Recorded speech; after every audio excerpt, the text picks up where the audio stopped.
gimana? Aku yakin teman-teman semua kan. Iya, teman-teman di sini aku juga mau ngingetin teman-teman kalau misalnya kalian lagi keluar-keluar, itu kalian bisa tetap jaga kesehatan kalian, tetap menjaga protokol kesehatannya kalian gimana, pakai masker atau jaga jarak gitu-gitu. Benar, ini aku perbaikin kamera. Oke. Ya, kan aku juga mau nanya beberapa dari kalian nih tentang online school-nya kalian. Gimana? Aku sibuk sih, soalnya terlalu banyak tugas yang dikasih sama guru-guruku di sekolah. Di sini aku mau coba tanya Julia. Julia, sekolahmu gimana? Sibuk atau enggak selama 1 minggu ini? Ibu Ol. Julia. Sibuk kan? Iya, soalnya kayak tugas-tugasnya itu terlalu banyak dikasih sama guru-guru, terus habis itu Heeh. belum kayak tugas-tugasnya itu yang apa ya, yang kayak harus pakai inilah, itulah, kayak gitu-gitu. Gak, ya aku gak sok sibuk, memang beneran sibuk, tugasku banyak. Terus mungkin ada yang udah kuliah. Oh ya, aku BD udah kuliah. Ini ada, iya ada. Kok BD gimana kabarnya selama sekolah online? Ayo jawabku. Baik-baik. Buka mic lah. Oh iya, teman-teman, aku juga minta kalian on cam semua dong. Supaya aku gak sendiri. Gak malu sendiri. Yo, on cam guys. Siap, tak Biar temenin. kelihatan muka-mukanya. Yang bangun tidur nggak apa-apa teman-teman. Kecil-kecil kok gambarnya. Nggak kelihatan. Kecil-kecil kok, yang besar mukanya Widya. Cuman Widya aja yang besar. Ya, teman-teman, aku sebelum mulai ibadah ini, aku mau ngajak teman-teman buat itu dulu. Kita mau doa sama-sama dulu. Teman-teman, mari kita berdoa. Tuhan Yesus, terima kasih atas setiap berkat-Mu ya Tuhan, dan pimpinanmu pada dari malam hingga pada hari ini ya Tuhan. Kami bersyukur ya Tuhan, bahwa Tuhan masih memberikan kami kesempatan untuk beribadah bersama, walaupun hanya melewati media Zoom ini. Tapi kami percaya Tuhan, kasih dan kuasa-Mu selalu berada di tengah-tengah kami ya Tuhan. Tuhan, terima kasih ya Tuhan, selama 1 minggu ini juga Tuhan telah memelihara kami ya Tuhan. Tuhan telah sertai kami ya Tuhan dalam setiap aktivitas dan kegiatan yang kami lakukan. Sekarang ya Tuhan, kiranya Tuhan berkati ibadah ini dari awal, pertengahan, hingga pada akhirnya, agar dapat berjalan dengan baik. Kami juga dapat mendengarkan firman Tuhan dan memuji nama-Mu dengan baik ya Tuhan. Terima kasih, hanya di dalam nama-Mu.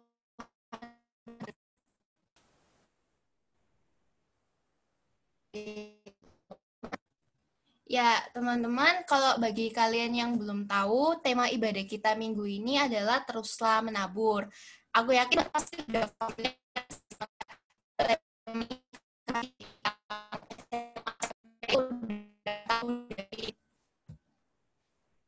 udah tahu dari itu, dari sekolah minggu, atau mungkin udah tahu dari kebaktian. Teman-teman, di sini aku mau serahin ke Kak Kety. Kak Kety, mungkin di sini juga Kak Kety ada sebagai moderatornya kita yang bakal nemenin Kak Yonatan, pembicaranya kita minggu ini. Aku serah. Oke, terima kasih Widya. Shalom teman-teman semua, apa kabarnya? Nah, aku juga, wah, hai Shen, thank you udah dijawab. Aku mau nyapa ini nih, pengkhotbah kita hari ini, yang kebetulan nih emang temennya Kak Kety kuliah gitu ya. Mau nyapa dulu. Halo Kak Yonatan. Halo, hai. Apa kabarnya Kak Yonatan? Sehat, puji Tuhan. Sehat. Lama nih ya kayak ini kita nggak ketemu. Sampai lupa. Lama, Kapan ketemu. Ya paling berapa hari gitu lama sih. Berapa hari? Enggak lah. Video call gitu ya. Oke. Mungkin ini kan teman-teman di sini belum tahu nih Kak Yonatan nih siapa sih, melayani di mana. Mungkin Kak Yonatan boleh perkenalan singkat nih supaya teman-teman di sini tahu Kak Yonatan nih siapa, melayani di mana. Seperti itu. Boleh silakan Kak Yonatan. Oke. Ya, selamat pagi teman-teman semuanya. Senang sekali rasanya Kak Yu bisa bertemu dengan teman-teman. ada pepatah tak kenal maka tak sayang gitu ya. Jadi lebih baik Kak Yu kenalan, nggak usah disayang nggak apa-apa. Tapi Kalau udah kenal, penting kenal aja. Ya itu tadi kayaknya suaranya kenal ya. Siapa itu tadi ya? Halo, Kalau Kak yang Dilan ya ngomong itu itu ya? harus kenalan itu. Ya, Kak Yu sekarang melayani di GKI Mojosari, Mojosari Kabupaten Mojokerto. Kalau teman-teman pernah ke Pacet, nah itu pasti ngelewatin satu kota kecil yang namanya Mojosari, gitu ya. Dan Kak Yu juga tadi seperti yang diceritakan Kak Kathy, teman satu kampus, satu angkatan, ya cuma beda kos saja. Ya dong, masa satu kos kan nggak mungkin. Apalagi satu kontrakan nggak mungkin sih Kak gitu. Jadi ini Kak Kathy ini sahabat baiknya Kak Yu gitu ya bisa dibilang, dan senang sekali rasanya ini pertama kali kayaknya Kak Yu pelayanan di Manyar ya. Gitu ya. Mantap, Kak Yu. Mantap sekali. Dan Kak Yu juga kayaknya ini ada satu pasukan nih yang menyelinap. Ada Dilon. Nah, Dilon sekalian juga kenalan Dilon. Dilon, Kan ayo kenalan Dilon. Dilon. Shalom. Ini pasukannya Kak Yonatan. Halo Dilon. Halo. Perkenalkan, saya Dilon. Saya melayani di GKI, Gria Kusuma Indah. Coba dijelasin dulu Gria Kusuma Indah sebentar. Nah, ini teman-teman tahu nggak sih Gria Kusuma Indah? Sieni, Widya, tahu nggak Gria Kusuma Indah? Tahu kalau lokasi-lokasi, Kak. Oh enggak, dijelasin dulu mungkin Dilon. Gria Kusuma Indah itu apa? Jadi Gria Kusuma Indah ini villa yang dimiliki oleh Sinode Jawa Timur. Oh, oke. Khusus untuk tempat retreat, pembangunan rohani biasanya di Gria Kusuma Indah. GKI juga sering ngadain acara di Gria Kusuma Indah. Oke. Aktivitasnya apa Lon sekarang Lon? Bangun tidur nyapu, bangun tidur nyapu. Terima kasih loh untuk informasinya.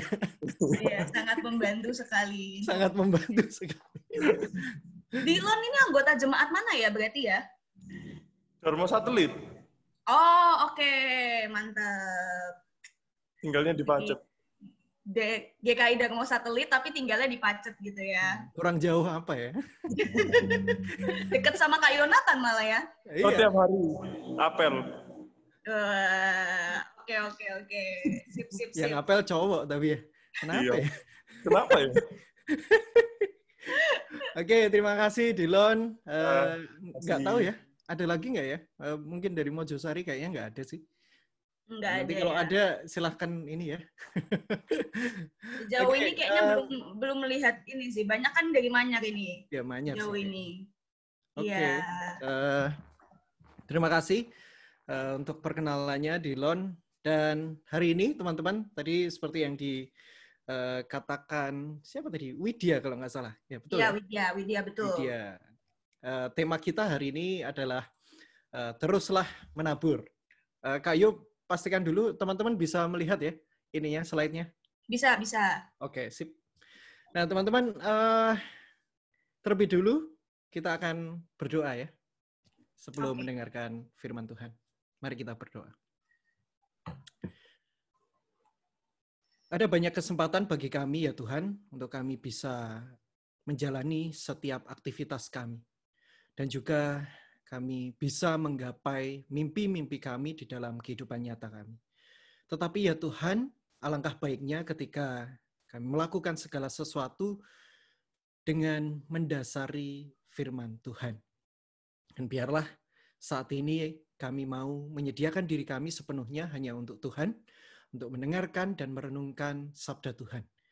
Biarlah Tuhan sendiri yang berbicara dalam hati dan pikiran kami, dan biarlah Roh Kudus-Mu yang menuntun dan menguasai diri kami.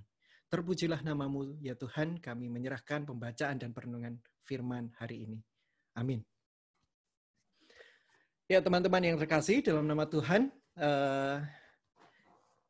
Kak Yo mengajak kita sekalian untuk membuka satu bagian Alkitab dari Matius pasalnya yang ke-13, ayatnya yang 1 sampai 9, kemudian dipotong dan dilanjutkan ke ayat yang ke-18 ya, sampai 23.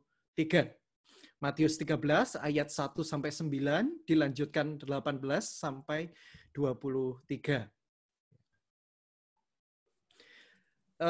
Dalam pembacaan kali ini, nanti teman-teman yang lain barangkali bisa di mute, tapi nggak apa-apa sambil membaca ya dan menyimak.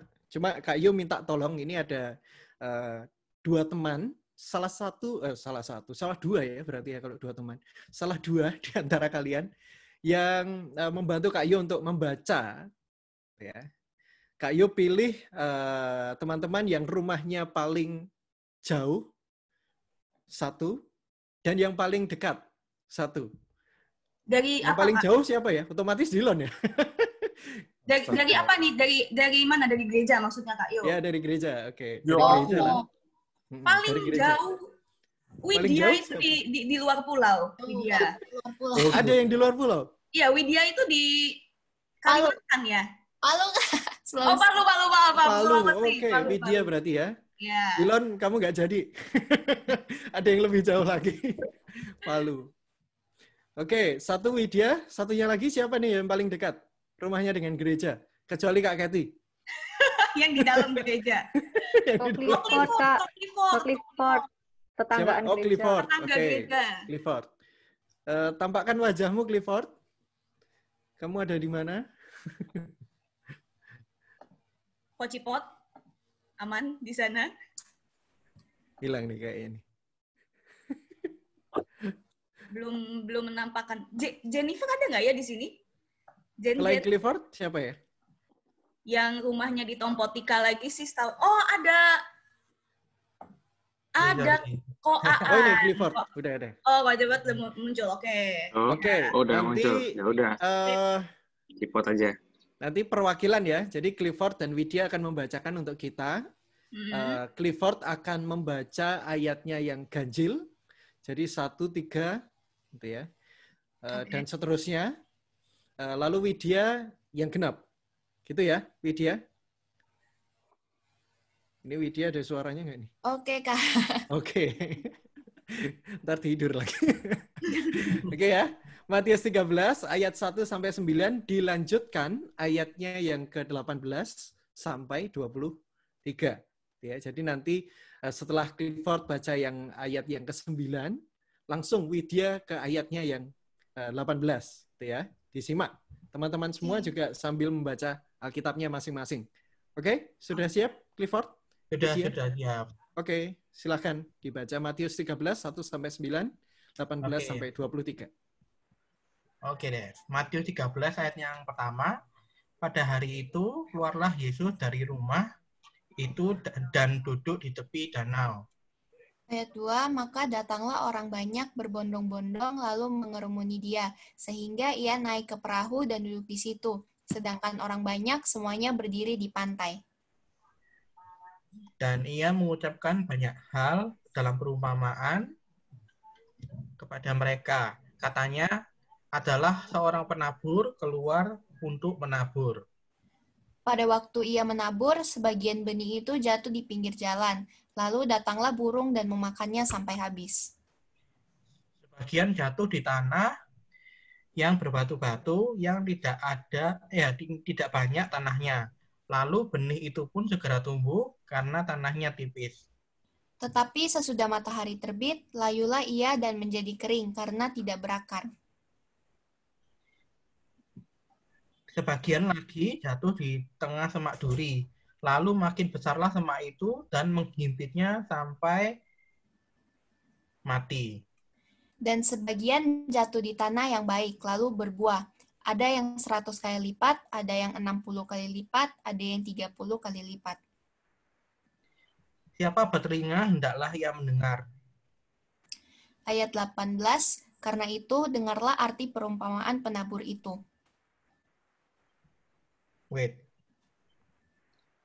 Kepada setiap orang yang mendengar firman tentang kerajaan surga, tetapi tidak mengertinya, datanglah si jahat dan merampas yang ditaburkan dalam hati orang itu. itulah benih yang ditaburkan di pinggir jalan. Benih yang ditaburkan di tanah yang berbatu-batu ialah orang yang mendengar firman itu dan segera menerimanya dengan gembira. Tetapi ia tidak berakar dan tahan sebentar saja. Apabila datang penindasan atau penganiayaan karena firman itu, orang itu pun segera murtad. Yang ditaburkan di tengah semak duri ialah orang yang mendengar firman itu, lalu kekhawatiran dunia ini dan tipu daya kekayaan menghimpit firman itu sehingga tidak berbuah. Yang ditaburkan di tanah yang baik ialah orang yang mendengar firman itu dan mengerti. Dan karena itu ia berbuah.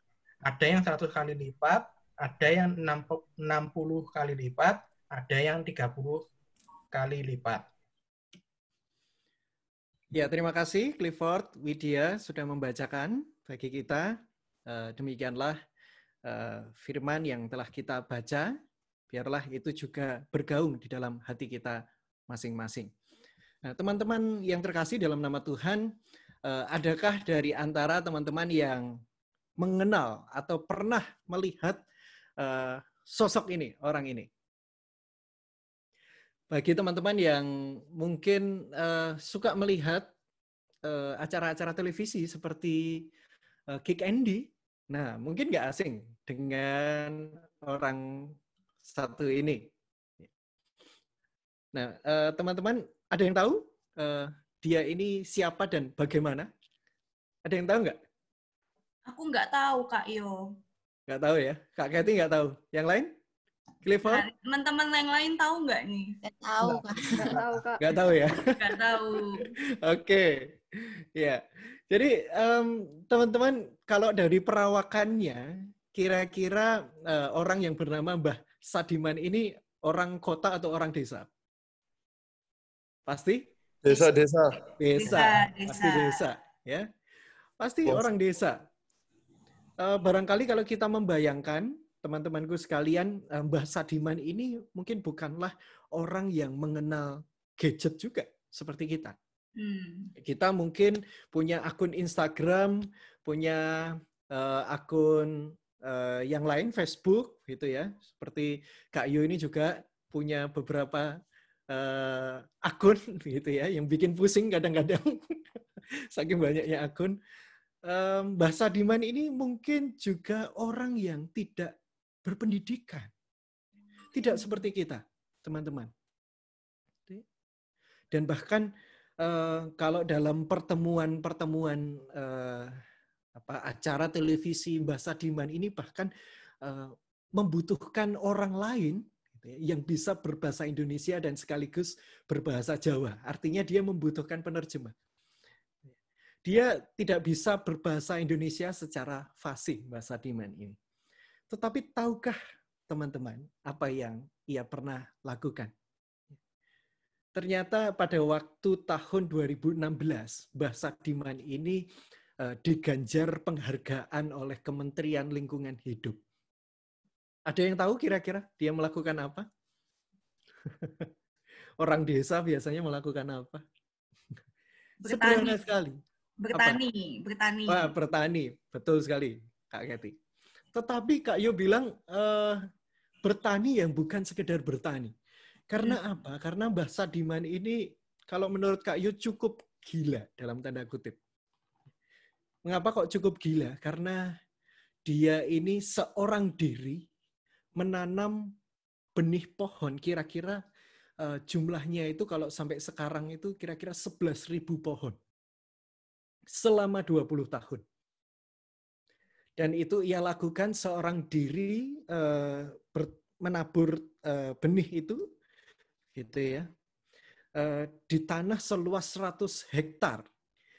Siapa dari antara kita yang cukup gila melakukan penanaman pohon seluas 1 kilometer persegi seorang diri, teman-teman? Kak Kathy mau menanam 100 hektar seorang diri? Nggak kepikiran sih, nggak pernah kepikiran. Ini atau barangkali yang dekat dengan pacet ini, Dilon, kira-kira kalau ditawarin suruh menanam 100 hektar, mau nggak? Sama Kak Yu. Oh, mau sama kayu. Dasar. Pegel Kak, lagi sendirian. Pegel lah. Ya, teman-teman yang terkasih dalam nama Tuhan, ya inilah sosok Mbak Sadiman. Gitu ya. Dan bukan tanpa halangan, tanpa tantangan, Mbah Sadiman ini menanam selama 20 tahun. Jadi kisahnya Mbah Sadiman ini pada waktu tahun 80-90-an ini terjadi penggundulan hutan di daerah Wonogiri. Tepatnya di Desa Geneng, Bulukerto, teman-teman. Jadi di satu bukit di desa gitu ya, di Wonogiri, saat itu terjadi penggundulan hutan yang luar biasa luas. Dan kegelisahan dari Mbah Sadiman ini kemudian dia nyatakan dengan, ya sudah, saya mau nanam pohon beringin, ya, atau pohon-pohon yang bisa menyerap air gitu ya, bisa menyerap air dengan baik. Karena saat itu desanya sedang mengalami kekeringan, susah sekali. Keluarga itu mau nyari air itu susah di Wonogiri waktu itu. Dan yang mereka lakukan adalah ketika ada satu sumber, mereka itu akan gantian setiap beberapa waktu, setiap desa. Gitu ya. Desa ini hari apa, desa yang lain hari apa, dan seterusnya. Bisa dibayangkan ini rebutan air, teman-teman. Dan yang membuat Mbah Sadiman ini semakin kesal adalah ketika satu sumber ini digunakan oleh satu desa yang paling dekat dengan sumber ini sebagai saluran atau untuk menyalurkan air ke sawah-sawah. Padahal perjanjian mereka hanyalah untuk memasak dan minum. Saking butuhnya gitu ya, dan saking egoisnya ada satu desa ini yang kemudian menggunakan air ini sebagai air irigasi untuk sawah. Mbah Sadiman semakin marah pada waktu itu. Dan kemudian Mbah Sadiman sedikit demi sedikit berinisiatif untuk menanam benih pohon beringin ini yang dilakukan selama 20 tahun. Keluarga bagaimana? Ternyata keluarganya tidak mendukung. Ya, bagaimana mendukung, teman-teman? Jelas-jelas kalau kita ini mengetahui bahwa pohon seperti pohon beringin ini kan tidak menghasilkan apa-apa. Mbah Sadiman ini juga dianggap gila dan mohon maaf goblok. Karena Mbah Sadiman ini rela menukarkan bibit cengkeh atau bibit jati dengan bibit pohon beringin. Sesuatu yang jelas-jelas menghasilkan cengkeh jati, luar biasa mahal ini. Dua benda ini kalau sudah jadi besar, gitu ya. Ditukarkan dengan sesuatu yang tidak menghasilkan, yaitu pohon beringin. Bahkan keluarganya, istrinya pun juga sering memarahi Mbah Sadiman ini, buat apa tuh? Kita melakukan hal ini. Wong pohon, kalau bahasa Jawanya, pohon beringin ini gak ono wohe kok. Pohon beringin itu nggak ada buahnya kok. Ngapain ditanam? Dan akhirnya Mbah Sadiman ini menanam secara diam-diam. Bahkan dia tidak mau menaruh bibit pohon beringin ini di rumahnya. Karena ketika diketahui oleh istrinya, pasti akan dibakar dan dibuang. Jadi setiap hari bisa dibayangkan Mbah Sadiman berjalan sekian jauh hanya untuk menanam satu demi satu bibit pohon beringin. Dan tetangganya pun juga menganggap Mbah Sadiman ini sebagai orang yang gila. Tetapi dia terus menanam ini, dia tidak putus asa, cemoohan itu dianggap sebagai angin lalu saja bagi Mbah Sadiman. Dan hasilnya apa, teman-teman? Ternyata sekarang justru ada sekitar 6 sumber yang kemudian muncul dari hasil penanaman Mbah Sadiman ini.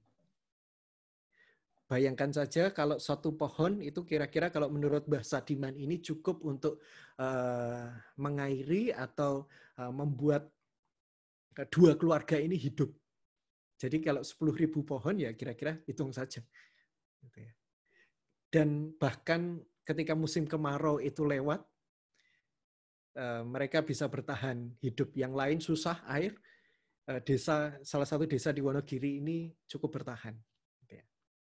Nah, teman-teman sekalian, Kak Yu bertanya nih, kalau teman-teman menjadi sosok seperti Mbah Sadiman, gimana ya rasanya jadi Mbah Sadiman yang berusaha berbuat kebaikan tapi tidak pernah mendapatkan dukungan atau bahkan dianggap gila dipandang sebelah mata. Kira-kira apa yang teman-teman rasakan ya? Kak Keti, kira-kira kalau jadi Mbah Sadiman ini gimana? Kalau aku ngerasa apa ya? Mungkin di awal-awal kayak semangat ya untuk melakukan sesuatu karena kita tahu bahwa value yang dilakukan itu adalah memang hal yang baik gitu kan, didorong oleh value yang baik. Cuma kalau misalnya berulang kali kayak menerima penolakan kayak Mbah Sadiman gitu kan, bahkan sampai istrinya sendiri, kalau tadi kata ceritanya Kak Yo kan menolak gitu ya, sampai mengatakan gila dalam tanda kutip seperti itu, mungkin aku akan merasa apa ya? Ya udahlah karena nggak ada yang mendukung, ya udahlah ya udahlah nggak usah dilakukan, capek juga kan, maksudnya terus menerus gitu. Kalau aku sih gitu. Kalau yang lain gimana? Nah, yang lain gimana nih? Sheni mungkin. Jadi mulai mempertanyakan gitu Kak, kayak yang benernya aku lakukan ini bener atau salah sih gitu. Kok orang kok nggak ada yang dukung kayak gitu. Betul. Oke. Yang lain? Yang lain. Merasa semakin bertanya-tanya ya. Semakin bertanya-tanya. Ragu-ragu, Widya. Widya ragu-ragu. Nggak worth it. Iya. Jadi ragu-ragu, terus habis itu kayak sakit hati juga pasti, kayak aku mau buat kebaikan, tapi kok malah gak didukung sama orang-orang, bahkan sama keluargaku sendiri itu nggak dukung gitu loh. Betul. Tadi kayaknya ada yang bilang nggak worth it ya? Nggak worth it. Kalau Kak Yu jadi Mbah Sadiman pun mungkin ya nggak usah lah nunggu 10.000 pohon ya, mungkin ya 100 atau 50 pohon dulu lah. Ini kalau udah istrinya nggak dukung, ya ngapain dilanjutin. Sebagian besar dari antara kita pasti akan berpikiran seperti itu, gitu ya. Betul. Tapi kalau Kak Yu sih bayangin jadi tetangganya Mbah Sadiman, yang awalnya menganggap Mbah Sadiman ini tindakannya nggak berguna, tapi kemudian justru jadi berkat bagi banyak orang, malu sih. Ya ada kan orang-orang maksudnya yang sinis dengan kita gitu, dengan kebaikan kita, tapi ujung-ujungnya mereka kecipratan juga gitu, senang juga akhirnya mereka. Kalau Kak Yo jadi tetangganya Mbah Sadiman sih malu sih gitu ya. Nah, teman-teman yang terkasih dalam nama Tuhan, hal apa sih yang sebenarnya kita bisa pelajari? Hal yang pertama adalah bahwa yang terpenting dari kisah Mbah Sadiman ini, kita mengetahui bahwa hal yang terpenting di dalam hidup kita atau dalam kisah Mbah Sadiman ini bukanlah atau bukan hanya soal ketersediaan lahan, tidak adanya lahan, atau bagaimana kondisi tanahnya. Melainkan justru siapa dan bagaimana si penabur itu. Mau itu ada benih seberapa banyak, mau tanah sebagus apa, tetapi kalau si penabur itu bukanlah orang yang dalam tanda kutip berkualitas secara mental dan spiritual, hal itu tidak akan ada gunanya. Tanah dan benih itu juga tidak akan menghasilkan apa-apa kan? Tidak akan menjadi apa-apa tanpa si penabur. Kalau kita mungkin melihat Mbah Sadiman ini ada tantangannya apa? Apa mungkin tantangannya cuma itu tok, Kak? Kak Yo percaya mungkin lebih besar daripada itu yang Kak Yo ceritakan. Mbah Sadiman mungkin mengalami berbagai situasi yang tidak menyenangkan. Yang mungkin hal-hal itu tadi bisa membuat dia merasa putus asa. Tetapi yang Mbah Sadiman lakukan ini, yang ia pilih, justru dia memilih untuk terarah pada nilai dan panggilannya. Itu yang membedakan. Semua orang bisa ada di posisi Mbah Sadiman, semua petani bisa ada di posisi Mbah Sadiman, tetapi yang membedakan adalah bagaimana tindakan akhirnya. Itu yang paling membedakan. Dan di dalam kisah kita teman-teman yang terkasih, Yesus ini sebenarnya juga mengalami hal yang sama, kurang lebih sama dialami oleh Mbah Sadiman. Sama-sama tidak menyenangkannya. Kalau teman-teman melihat dalam kisah-kisah Yesus ini kan sebelumnya dia sudah berkhotbah di sinagoge gitu ya. Wah, luar biasa terkenal sekali. Tetapi lama-kelamaan yang dialami oleh Yesus ini justru tidak semakin membaik. Kondisinya tidak semakin baik.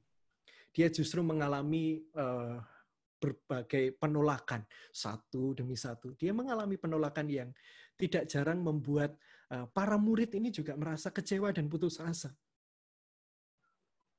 Bisa dibayangkan teman-teman kalau teman-teman menjadi murid Yesus, melihat Yesus ini sebagai sosok yang luar biasa hebat, ya. Manusia paling hebat yang dia kenal, luar biasa. Tapi secara manusiawi, Yesus ini kurang berhasil. Betul nggak? Pintu-pintu rumah ibadat ini sudah mulai tertutup bagi Yesus. Karena apa teman-teman? Karena saat itu para murid, para pemimpin agama Yahudi ini sudah mulai menolak kehadirannya. Apa yang lebih pahit dari sebuah penolakan? Saya kira nggak ada. Kak Yu melihat juga nggak ada hal yang lebih pahit dari penolakan. Para murid juga kemudian merasa kecewa gitu ya. Karena sepanjang perjalanan mereka, apa yang mereka lihat itu hanyalah pertentangan dan permusuhan terhadap Yesus. Kita sayang, hormat terhadap guru kita, gitu ya. Tetapi yang mereka lihat ini kok justru semakin dimusuhi ya Yesus. Itulah kira-kira yang para murid rasakan. Yesus apalagi lebih parah lagi yang ia rasakan. Banyak orang saat itu yang datang berbondong-bondong kepadanya, tetapi tidak banyak dari antara mereka yang benar-benar berubah setelah bertemu Yesus. Banyak orang yang datang kepada Yesus, banyak.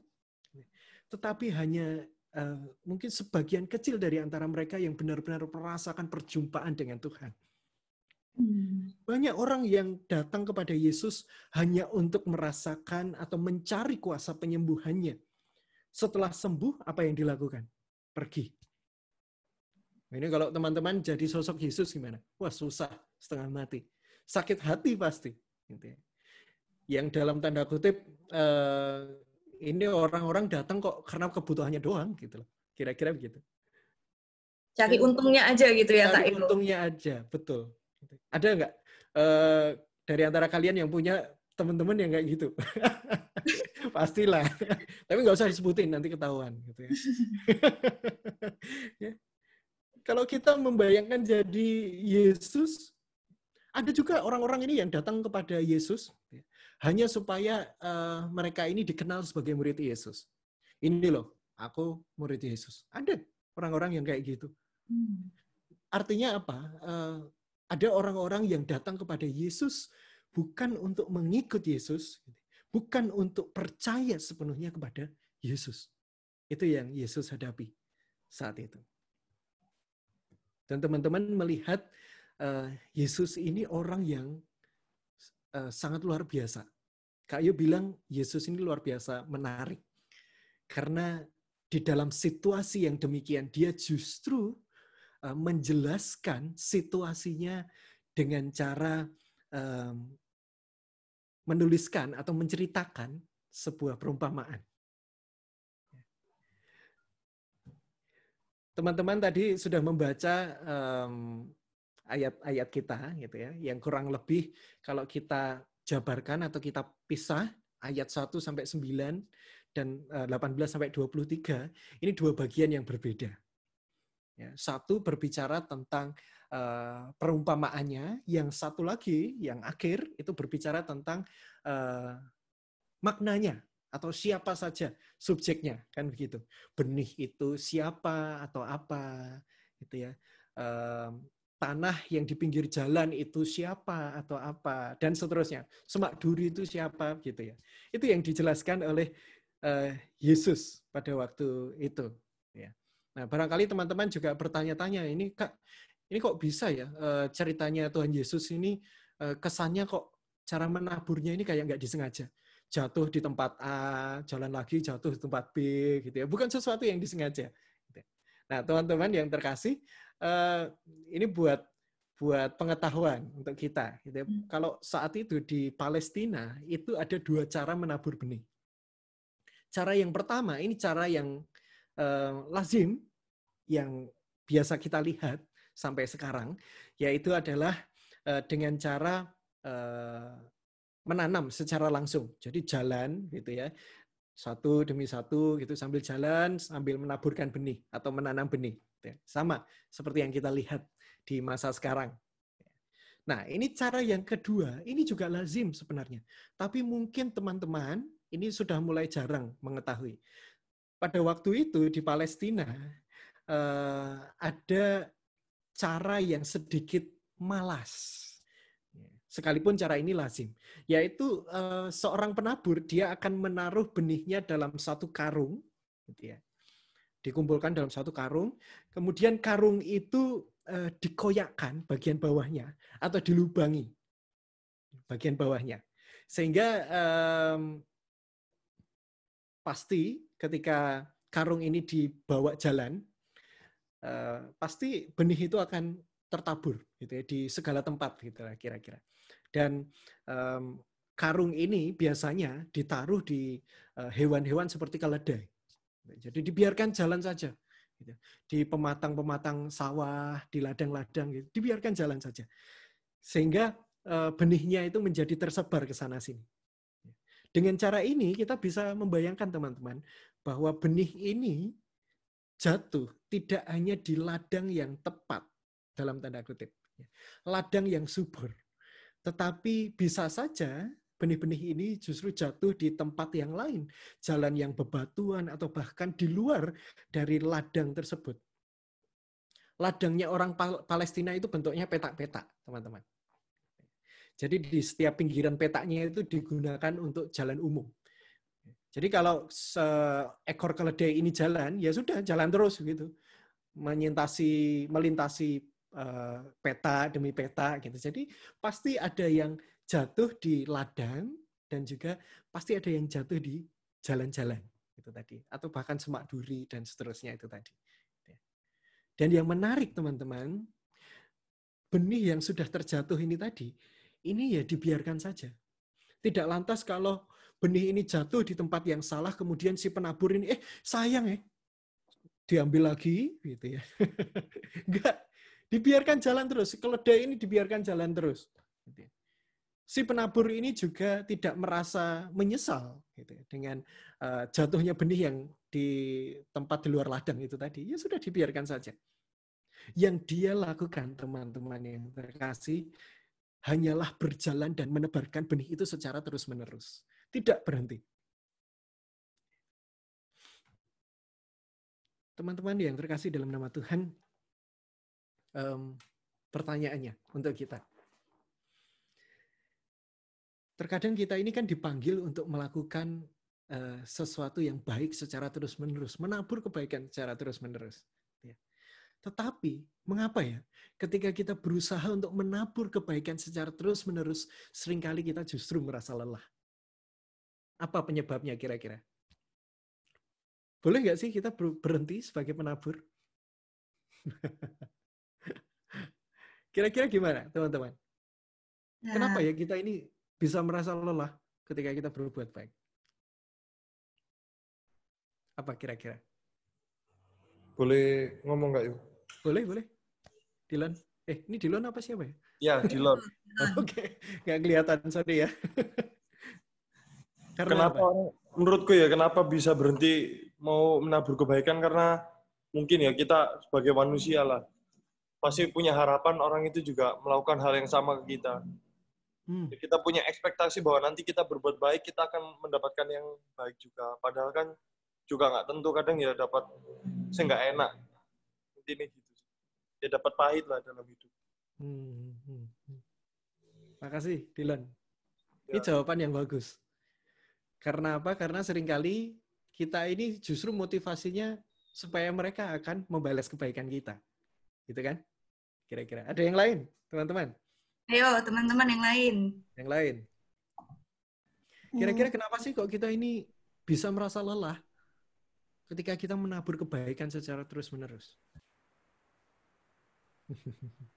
Atau mungkin kita ingin lihat hasilnya dalam waktu yang singkat, Kak.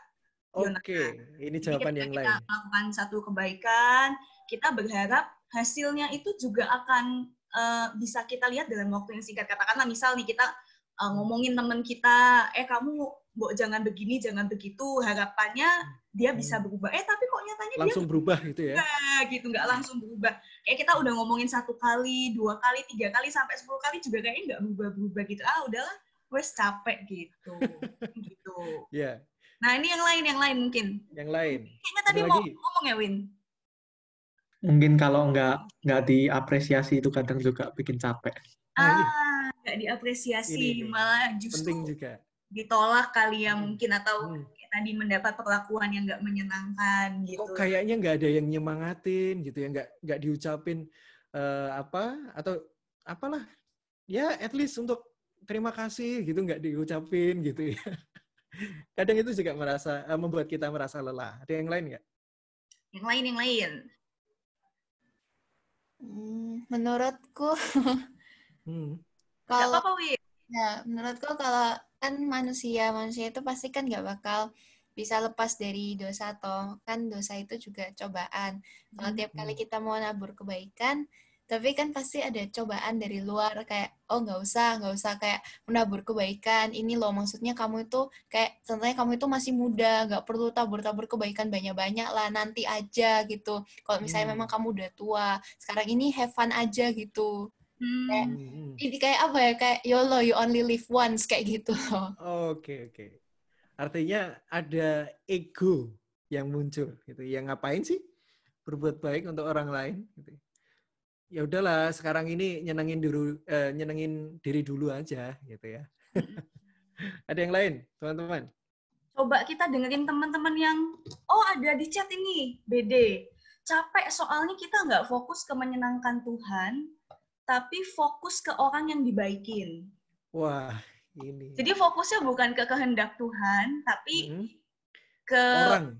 Respon orangnya gitu kali ya, maksudnya atau gitu. Objek yang kita lakukan. Objek gitu yang ya ini menarik juga nih. Ini menarik ini. Fokusnya kemana? Ini siapa sih tadi yang ini? BD ya? BD. Oh, BD. Kamu nggak tertarik sekolah teologi, BD? Jawabannya rohani sekali ini, BD. BD kan udah kuliah nih. Bener. Kalau Kak Yu bilang, kita selama ini kan memang ya kita pasti sebagai anak-anak Tuhan, kita ini kan dipanggil untuk mengatasi pergumulan dunia. Dan kita berusaha sedemikian rupa mengatasi pergumulan dunia itu dengan kebaikan-kebaikan yang kita lakukan. Tapi kadang-kala kita juga merasa, kok rasa-rasanya masalah ini tidak semakin selesai ya, tidak semakin teratasi gitu ya. Bikin capek atau lama-kelamaan kita kemudian menjadi kalkulasi iman gitu ya. Kok yang aku lakukan ini tidak ada gunanya ya rasanya Tuhan. Bahkan kita sampai menggugat Tuhan dengan kalimat yang misalnya, mengapa ya kok Tuhan ini diam saja? Sementara aku berjuang begitu keras, melakukan kebaikan, penuh kerelaan demi Dia. Kadang mungkin kita sampai bertanya demikian. Hasilnya kita justru merasa asing dengan orang-orang atau objek yang kita layani. Pernah nggak teman-teman itu melakukan kebaikan atau mungkin pelayanan gitu ya, tidak hanya di gereja tetapi untuk orang lain, tapi kemudian kita ini merasa bertanya-tanya, kenapa sih kok saya ini melakukan ini? Untuk apa? Ini warning. Jangan-jangan siapa sih sebenarnya yang kita layani? Jangan-jangan yang kita layani selama ini adalah justru diri kita, impian kita, mimpi kita sebagai manusia dan bukan Tuhan. Hati-hati. Sebagai manusia kita harus hati-hati.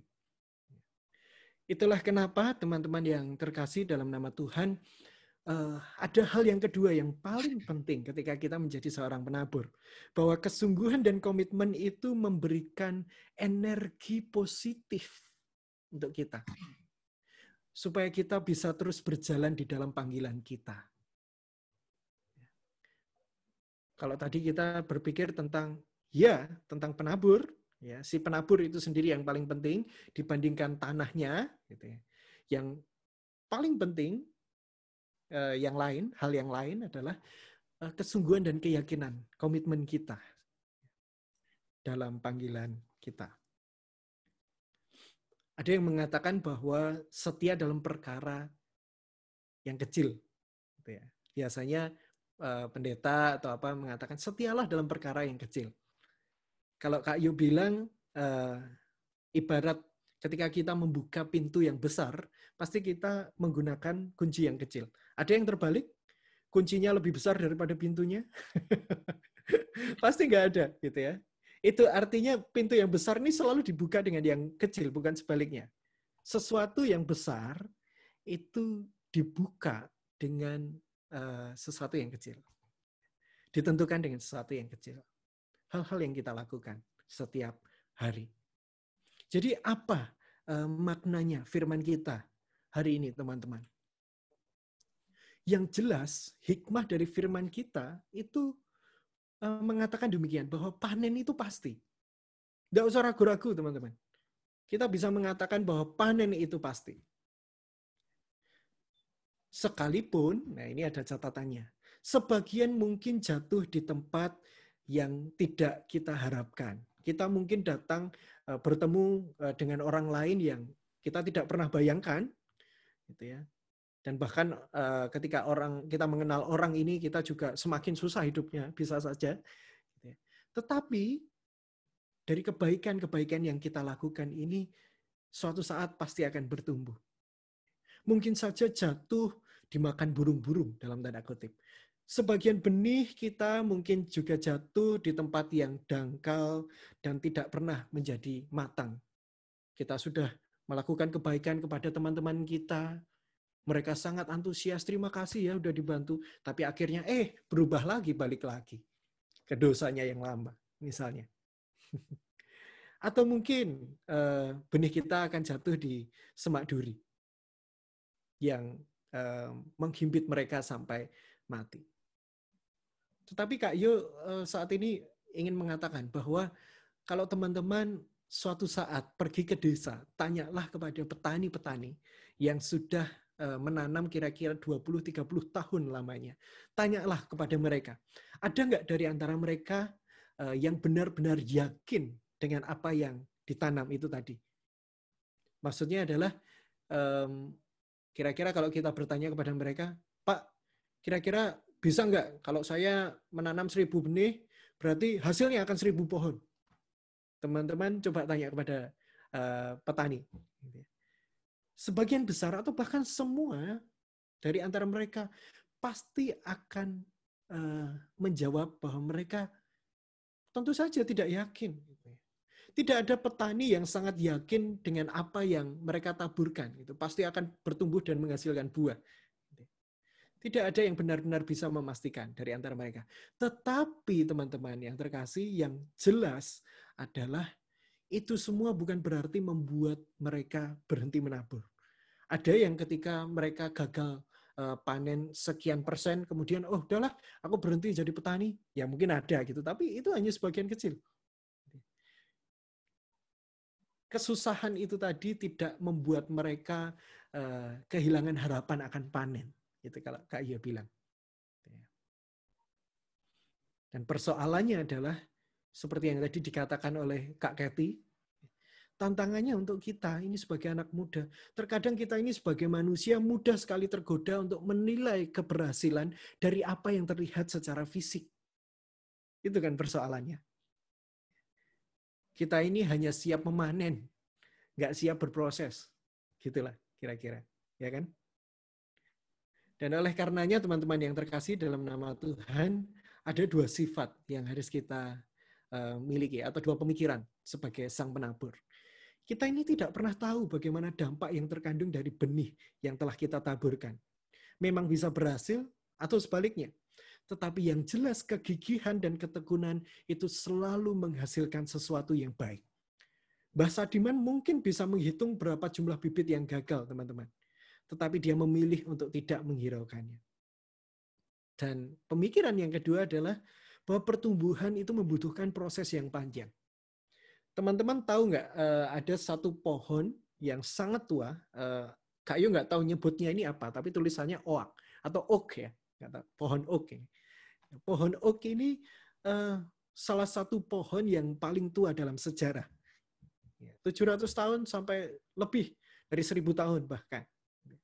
Dia bisa hidup sekian ribuan tahun lamanya. Tetapi kita tahu bahwa pohon oak ini membutuhkan waktu yang cukup lama untuk dia bisa bertumbuh. Bahkan ada yang mengatakan, teman-teman, pohon oak ini prosentasenya, jumlah pohon oak yang benar-benar dapat bertumbuh secara sempurna itu kira-kira hanya 1:1000 atau bahkan 10.000. Ada yang mengatakan demikian. Kalau teman-teman sudah merasa mulai lelah menaburkan kebaikan, ingatlah pohon oak ini. Bayangkan saja 1:10.000 atau 1000. Jadi tugas kita sebagai penabur ini apa, teman-teman? Tugas kita sebagai penabur ini adalah kita menabur dalam situasi dan kondisi apapun. Tugas kita bukanlah membeda-bedakan si penerima firman atau bahkan siapa tanahnya. Oh, anak ini atau orang ini tidak siap. Oh, yang ini sepertinya akan lebih baik pertumbuhannya. Nggak bisa seperti itu, teman-teman. Kita harus terus mencoba untuk menaburkan kerajaan Allah dan membawanya kepada Allah sebagai sebuah persembahan yang sejati. Itu yang harus kita lakukan. Sehingga kalau Kak Yo bilang di kalimat yang terakhir ini, bahwa menabur firman Tuhan itu sebenarnya seperti gaya hidup. Bukan untuk gaya-gayaan ya, tetapi sesuatu yang semestinya kita memang lakukan di sepanjang hidup, bukanlah pilihan. Jadi ini bukan pilihan. Menabur benih ini, firman Tuhan ini bukan pilihan. Harus dilakukan dengan setia dan kesungguhan. Ya. Sebagaimana yang dikatakan oleh Bunda Teresa, kalimat ini kalimat yang luar biasa untuk Kak Yu. Jadi ingatlah bahwa Tuhan ini tidak memanggil kita untuk berhasil. Tuhan memanggil kita ini bukan untuk berhasil, teman-teman, melainkan untuk setia. Itu yang harus kita pahami. Kiranya Tuhan memberkati kita sekalian. Terima kasih, Kak Kathy. Terima kasih, Kak Yonatan, untuk firman-Nya yang memberkati kita. Aku tersentuh nih sama apa yang tadi Kak Yonatan sampaikan di akhirnya tentang quote-nya Mother Teresa. Kalau boleh sharing dikit nih dari firman Kak Yonatan tadi ya, teman-teman, aku tuh belajar bahwa dimanapun dan kapanpun kita berada, kita kan selalu dipanggil untuk menaburkan benih.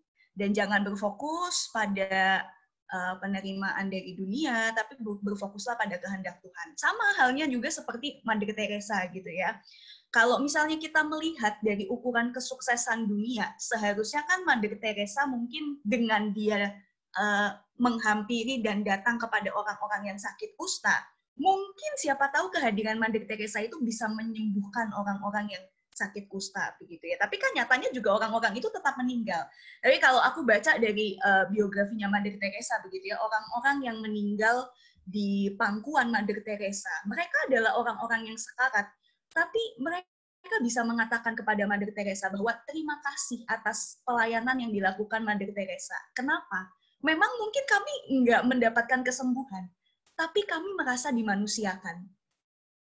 Ketika yang sebelumnya orang-orang yang sakit kusta itu kan dipandang seperti dalam tanda kutip gitu ya, seperti binatang lah oleh orang-orang yang lain kan, mereka tidak diperhatikan, mereka dibiarkan gitu aja. Tapi ketika mereka merasakan sentuhan kasih dari Mother Teresa, disitulah mereka merasa dimanusiakan, mereka merasa menjadi pribadi yang dikasihi.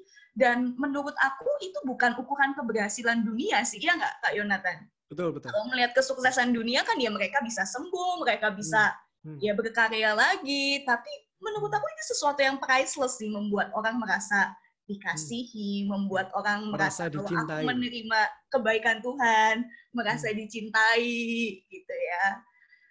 Nah, ini sesuatu yang menarik banget sih, gitu.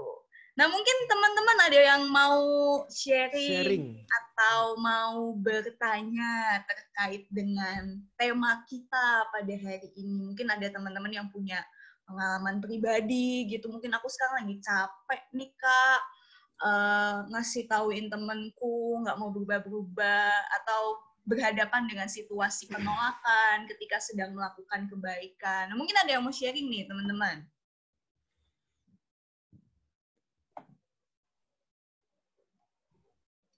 Sheni, Widya, Coach Cipot, mungkin teman-teman yang lain. Kalau aku sih mungkin belum sih Kak berada di posisi gitu, cuman dari sharingnya Kak Yonatan hari ini tuh ingat kayak oh ya berarti kalau memang kita melakukan sesuatu yang kebaikan itu nggak usah kita itu berharap orang lain itu melakukan hal yang sama gitu kan ya, tapi kayak ya kita dari diri kita sendiri aja yang terus bisa melakukan hal yang baik itu gitu. Nanti ke depan kalau Tuhan memang mau kasih pertumbuhan ke orang itu, mau kayak menyadarkan orang itu gitu, itu Tuhan yang bakal kerjakan gitu. Tapi kita kan sudah kerjakan bagian kita gitu, untuk kayak nasihati, jadi teman yang baik kayak gitu sih. Oke, thank you Sheni. Kak Yonatan mungkin ada tanggapan Kak Yonatan dari sharingnya Sheni.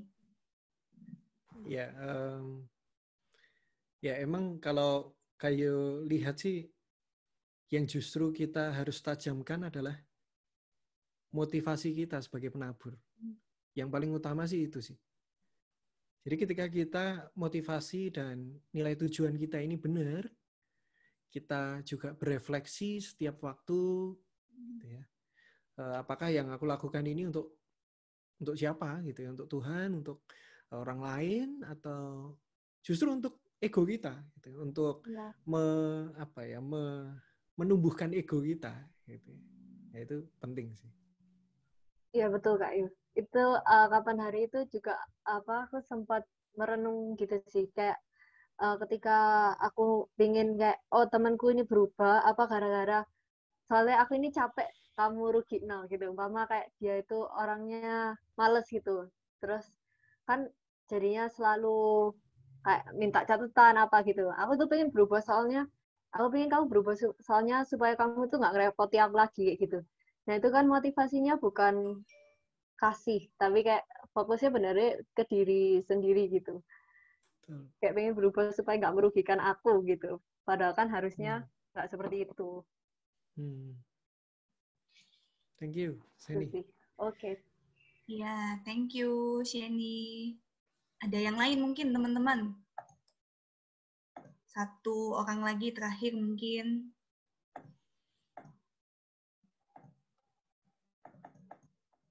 Nggak ada. Oke, sekali lagi thank you buat Kak Yonatan yang udah berbagi firman Tuhan pada hari ini. Kiranya juga semakin menguatkan kita untuk terus menabur dimanapun dan kapanpun kita berada. Oke, aku serahkan lagi ke Widya. Silakan, Wid. Oke, makasih Kak Yonatan atas firman-Nya yang ngajarin kita buat untuk terus termotivasi dalam menumbuhkan atau memberikan benih-benih kebaikan tentang Tuhan Yesus di kehidupan orang lain. Nah, teman-teman, mungkin bisa ditampilin slide, kita mau ngasih persembahan dulu. Ya, teman-teman, ini kalian bisa ngasih persembahan, bisa transfer atau bisa scan QR code. Di sini aku kasih waktu.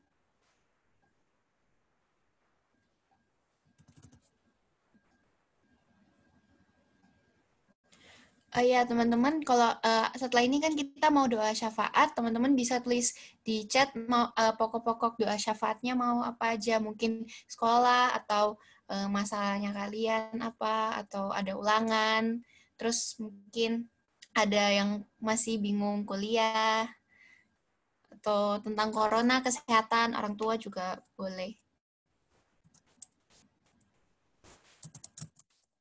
Langsung tulis di chat teman-teman, nanti kita bakal doain bareng.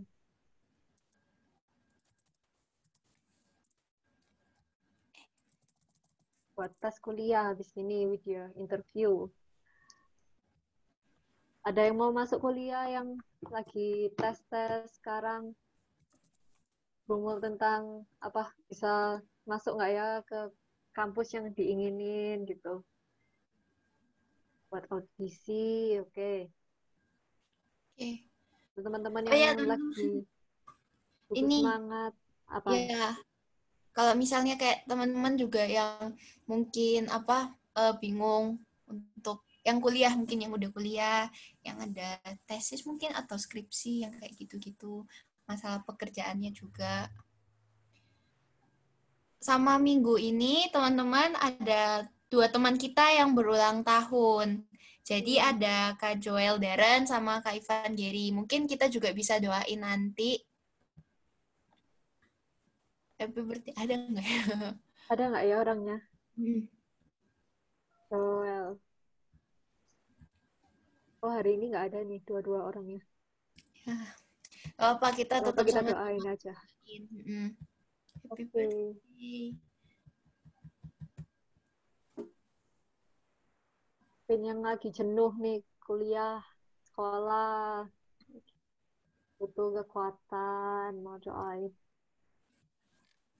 Ya doa juga buat kondisi Indonesia, terutama Surabaya yang corona ini.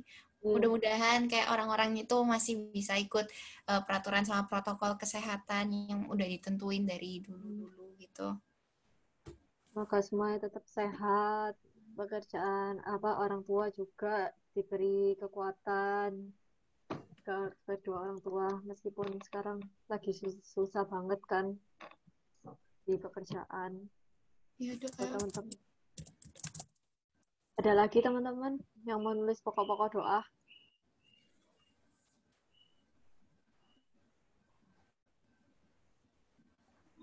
Orang tua, oke.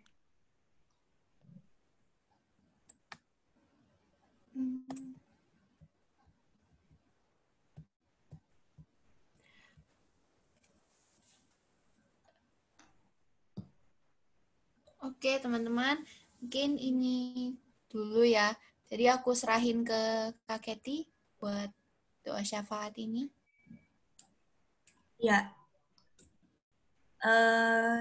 Teman-teman, kita bakal doa syafaat dan sekaligus juga nanti minta tolong Kak Yonatan buat doa berkat.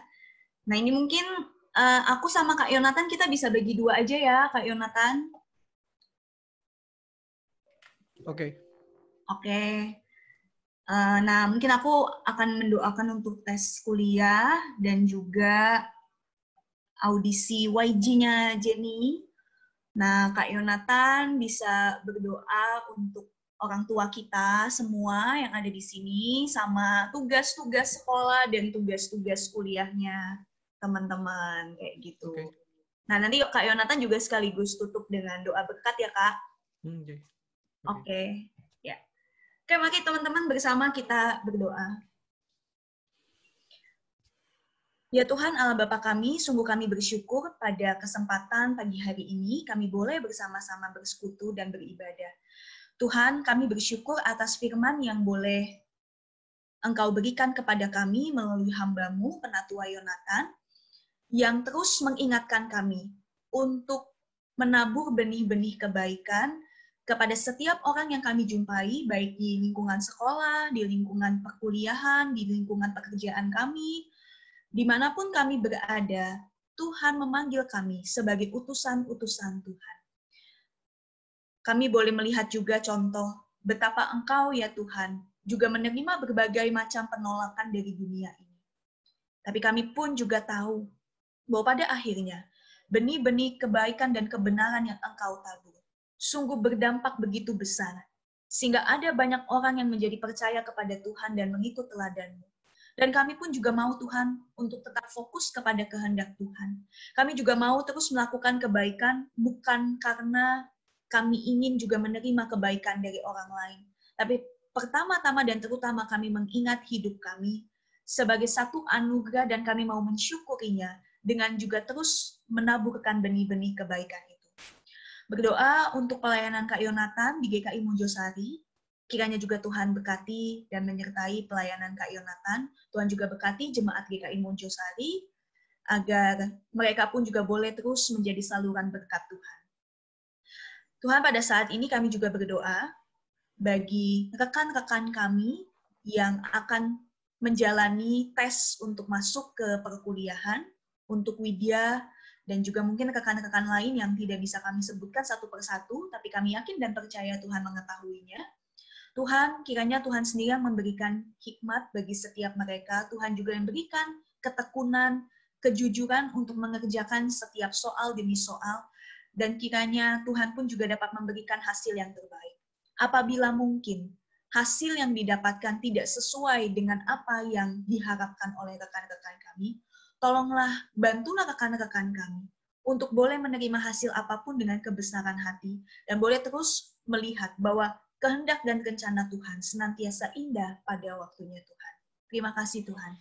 Kami juga berdoa untuk rekan kami Jennifer yang akan mengikuti audisi YG. Kiranya juga Tuhan berkati segala persiapan yang dilakukan oleh Jenny, agar kiranya Jenny pun juga dapat menampilkan talenta dan kemampuan yang kami tahu juga semuanya berasal dari Tuhan. Jenny boleh menampilkan itu semua dengan baik, dan sekiranya juga Tuhan memberikan hasil sebagaimana yang diharapkan oleh anak-Mu. Tapi kami pun juga berdoa agar Jenny dan juga setiap kami dengan talenta yang kami miliki, kami juga boleh mengingat bahwa yang pertama-tama, kami mau menyerahkan segenap talenta dan kemampuan kami sebagai persembahan yang hidup bagi kemuliaan nama Tuhan, dan bukan bagi diri kami sendiri. Terima kasih Tuhan, terima kasih. Kami meyakini bahwa sebagai seorang anak, Engkau juga memiliki rancangan dan rencana yang baik bagi kami, khususnya di tengah keluarga kami masing-masing. Engkau tahu ya Tuhan, saat ini barangkali dari antara kami ada yang jauh dari orang tua, atau mungkin yang saat ini kami ada bersama-sama dengan keluarga kami masing-masing. Biarlah ya Tuhan, segala hal yang kami lakukan di tengah keluarga kami, ini menjadi berkat yang baik. Kami juga menjadi anak yang berdampak bagi keluarga kami masing-masing, bagi saudara-saudara kami yang juga sedang bergumul di tengah keluarganya. Biarlah Tuhan juga menghampiri mereka dan menilik mereka sehingga mereka pun dapat tetap berjalan seturut dengan kehendak Tuhan saja. Bila mana kami juga melihat ada banyak tanggung jawab yang harus kami lakukan sebagai seorang anak, baik itu di dalam sekolah kami, kuliah kami, atau bahkan mungkin pekerjaan kami saat ini. Biarlah segala kesempatan itu kami gunakan untuk menabur benih-benih kerajaan Allah. Dan biarlah setiap tantangan, pergumulan yang kami rasakan sebagai seorang siswa atau mahasiswa, atau mungkin pekerja, biarlah itu juga semakin menumbuhkan kami sebagai anak-anak-Mu yang berkualitas secara iman. Biarlah ya Tuhan, setiap tanggung jawab yang kami pikul saat ini juga dapat kami selesaikan dengan baik, kami lakukan dengan sepenuh hati kami dan dengan penuh kerelaan. Ajarkanlah kami ya Tuhan untuk senantiasa menjadikan setiap kesempatan itu sebagai kesempatan yang baik untuk kami bisa bertumbuh. Dan saat ini ya Tuhan, ada banyak hal yang sedang kami pergumulkan. Barangkali pergumulan yang tidak bisa kami sebutkan satu demi satu, tetapi kami mempercayai bahwa Tuhan pun juga akan menilik setiap kami, menyapa kami masing-masing satu demi satu. Dan biarlah iman kami dan kepercayaan kami ini juga semakin membuat kami mengarahkan hati kepada Tuhan saja dan bukan kepada dunia ataupun diri kami. Saat ini kami mau kembali dalam aktivitas nyata kami, biarlah Tuhan sendiri yang juga menyertai. Dan kiranya Allah Sang Sumber kehidupan dan berkat menyertai kami semua di dalam setiap tanggung jawab yang akan kami lakukan dari sekarang hingga selama-lamanya. Demi Kristus Tuhan dan Juru Selamat kami telah berdoa. Amin. Amin. Oke, teman-teman, sebelum leave, aku mau kasih pengumuman. Jadi, pengumuman yang pertama, aku mau ngajak teman-teman semua. Jadi, KPR itu ada ngadain TIP, bisa ditampilin. Jadi, TIP itu Together in Prayer. Jadi, teman-teman bisa join tiap hari Sabtu, jam 7 malam WIB. Terus, teman-teman di sini kita itu bisa sharing bareng, terus habis itu kita juga bisa doa bareng-bareng. Terus selanjutnya ada itu juga, ada ibadah setiap hari Minggu seperti biasanya jam 9.30 WIB. Sama teman-teman, kalau misalnya ada masukan atau saran dari teman-teman semua tentang kayak acaranya tentang TIP atau ada ibadah minggu, kalian bisa itu kok chat pengurus atau kontak pengurus. Di sini ada C Sheni, terus habis itu ada C Airin, Ko Cipot, terus habis itu ada itu juga ada Ko BD sama C Iren, ada Michelle juga. Iya teman-teman, sebelum live boleh foto dulu. Boleh on cam semua, kita mau foto bareng-bareng dulu. Jangan live dulu teman-teman. Ini pasti ada yang live nih, nggak mau foto. Ini juga ada itu ya, kalau link masukannya udah dikasih di chat. Iya. Nanti tema-tema usulan dari teman-teman itu nanti bakal kita jawab dari lewat ibadah atau lewat TIP gitu teman-teman. Jadi apapun yang kalian pingin, nggak harus semuanya berbau teologis gitu ya teman-teman. Kayak kapan hari ada teman-teman yang bingung tentang jurusan kuliah gitu. Boleh juga teman-teman, nanti kita bantu jawab sebisa kita gitu. Thank you teman-teman, happy Sunday. Teman-teman, happy Sunday semuanya. Thank you semuanya. Yuk minggu Sunday. sampai ibadah minggu depan. Happy Selamat di Sunday. TIP juga. Makasih Kak Yonatan. Makasih Kak. Sama-sama. Yo. Yonatan.